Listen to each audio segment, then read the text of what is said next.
The hospital should be a sanctuary, a place of healing, a place where the sick and injured come to find solace and recovery.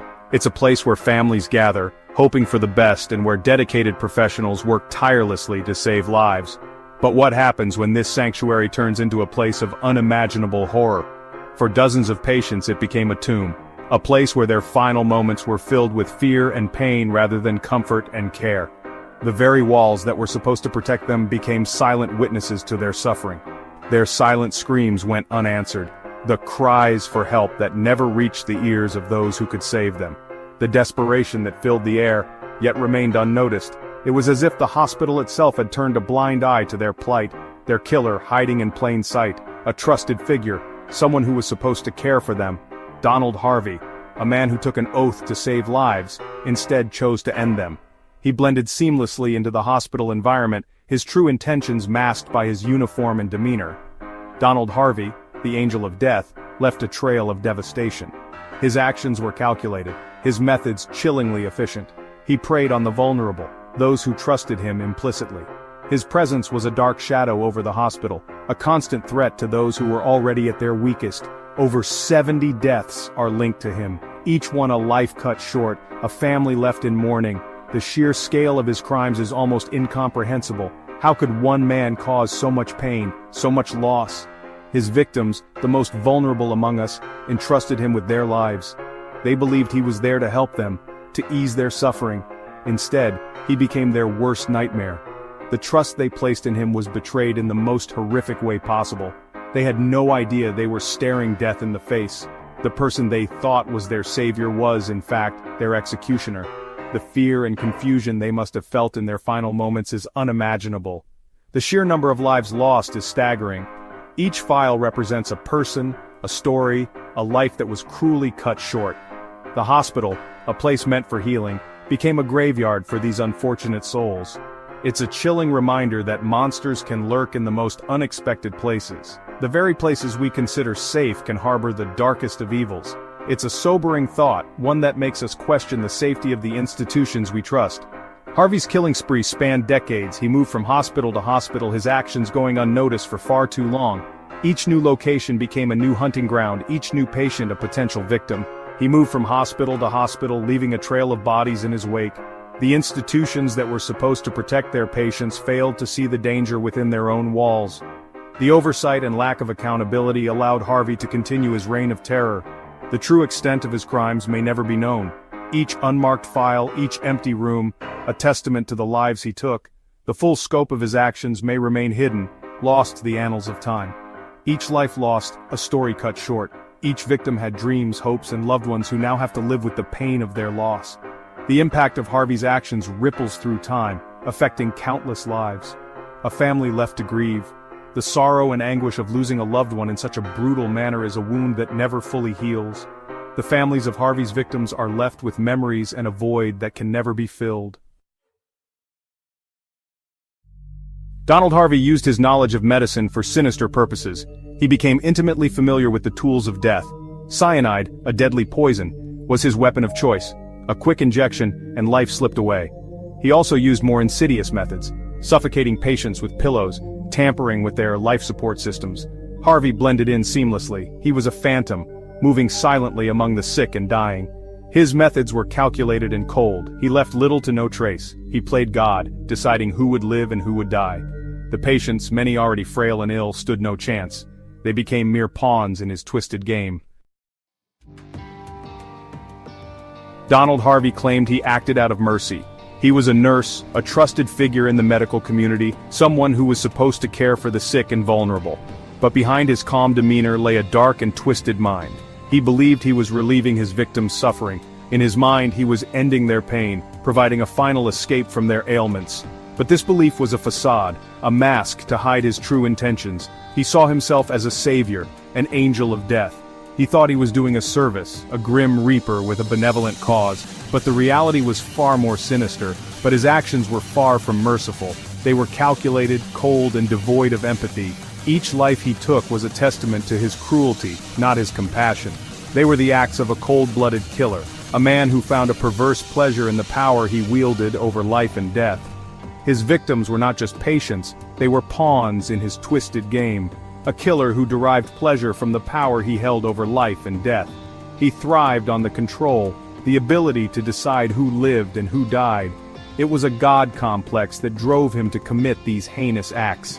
His claims of mercy are a delusion, a pathetic attempt to justify his horrific crimes. He wanted to be seen as a hero, but he was nothing more than a villain in disguise, a pathetic attempt to justify his horrific crimes.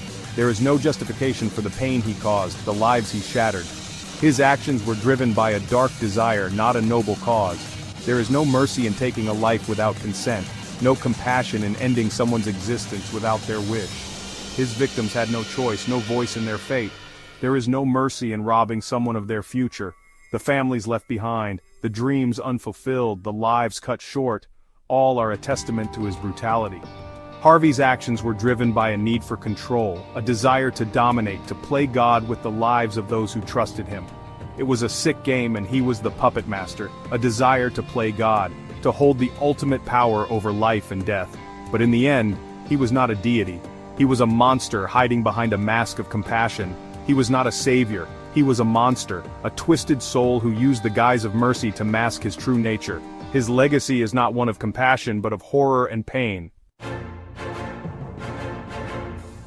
The Reign of Terror finally ended in 1987. A suspicious death at Drake Hospital in Cincinnati, Ohio raised red flags. Donald Harvey was the prime suspect. Under intense questioning, he confessed. The details of his crimes sent shockwaves through the community. He admitted to killing 37 patients. His confession was chillingly detailed. He described his methods and his motivations. He expressed little remorse for his actions. The case sent ripples through the medical community. How could this have gone on for so long? How many lives were lost because of systemic failures? The questions were endless. Donald Harvey was convicted on multiple counts of murder.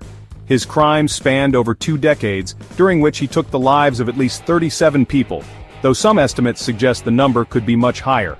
Known as the Angel of Death, Harvey exploited his position as a hospital orderly to commit his heinous acts, often targeting the most vulnerable patients. His methods were chillingly varied, ranging from poisoning to suffocation, making it difficult for authorities to detect a pattern initially. He was sentenced to multiple life terms in prison. The courtroom was filled with a palpable sense of relief, but also an undercurrent of sorrow. For many, the sentence was a bittersweet victory. The families of the victims had waited years for justice, enduring countless court hearings and reliving their trauma each time new evidence came to light. The judge's gavel came down with a finality that echoed through the room, signaling the end of a long and painful chapter. Justice was served, but it couldn't bring back the lives lost. The families gathered at cemeteries and memorial services, clutching photos of their loved ones, their faces etched with grief. Each funeral was a stark reminder of the lives cut short and the futures that would never be realized. The pain was a constant companion, a shadow that loomed over every family gathering and holiday. The families of the victims were left to pick up the pieces, haunted by the knowledge that their loved ones died at the hands of a monster. They found solace in each other, forming support groups and attending therapy sessions, but the scars ran deep. The empty chairs at family dinners were a silent testament to the lives that had been stolen. The emotional toll was immeasurable, affecting not just the immediate families, but entire communities. Harvey died in prison in 2017. His death was as unremarkable as his life had been notorious. He spent his final years in isolation, a far cry from the control he once wielded over his victims. The prison walls that confined him were a stark contrast to the freedom he had taken from so many. His passing was met with a mixture of relief and unresolved anger from the families of his victims. He was 64 years old. In the end, he was just another aging inmate, stripped of the power and control he had once relished. His death did little to ease the pain of those he had wronged. For the families, it was a reminder that true justice is elusive, and that some wounds never fully heal. His death brought little closure to the families he destroyed. They continued to gather at grave sites, flipping through old photo albums and attending support group meetings. The loss was a permanent fixture in their lives, a void that could never be filled. Each meeting was a chance to share their grief and find some semblance of understanding, but the pain remained. The scars of his crimes run deep, a reminder of the fragility of life and the darkness that can lurk in the human heart. Healthcare workers, once colleagues of Harvey, were left questioning their own judgment. and the systems that allowed such atrocities to occur. The case prompted widespread changes in hospital protocols, but the emotional and psychological damage was already done. The case remains one of the most shocking in American history. It serves as a grim reminder of the potential for evil that exists within our society and the importance of vigilance in protecting the vulnerable. The story of Donald Harvey is a cautionary tale, one that underscores the need for constant vigilance and the relentless pursuit of justice. The case of Donald Harvey ignited a firestorm of ethical debate. At the heart of the discussion, mercy killing. Can it ever be justified to take a life in the name of ending suffering? The answer is a resounding no. No one has the right to make that decision for another human being. Harvey's actions were not about mercy, they were about power and control. He appointed himself judge, jury, and executioner. His crimes underscore the importance of patient autonomy, the right to make decisions about their own lives and deaths. The debate continues to this day, a stark reminder of the complex ethical dilemmas that healthcare professionals face. Donald Harvey's crimes highlight the vulnerability of hospital patients. They are often at their weakest, relying on healthcare professionals for care and compassion. The trust between patient and caregiver is sacred. Harvey violated that trust in the most horrific way. His actions serve as a chilling reminder that evil can wear many faces. It can lurk behind a friendly smile and a soothing voice. The case underscores the need for vigilance in healthcare settings, the importance of background checks and thorough vetting of employees. The safety of patients must always come first. How could Donald Harvey's killing spree continue for so long? The answer is complex and multifaceted. There were systemic failures at multiple levels. Hospitals were ill-equipped to detect and prevent such crimes. Background checks were lax, and there was a culture of silence. The case exposed cracks in the system, cracks that allowed a predator to thrive. In the aftermath of Harvey's arrest, hospitals across the country implemented stricter protocols. But the question remains, could it happen again? The answer is a sobering yes. Vigilance and accountability are essential to prevent future tragedies. Donald Harvey's legacy is one of fear and distrust. He shattered the image of the trusted caregiver. His crimes left an indelible mark on the medical community, a constant reminder of the potential for evil to infiltrate even the most sacred of professions. The fear extends beyond the hospital walls. It has seeped into the collective consciousness, a lingering unease about the vulnerability of the sick and elderly. The case serves as a stark reminder that monsters can walk among us, hidden in plain sight, a chilling reminder that we must always be vigilant.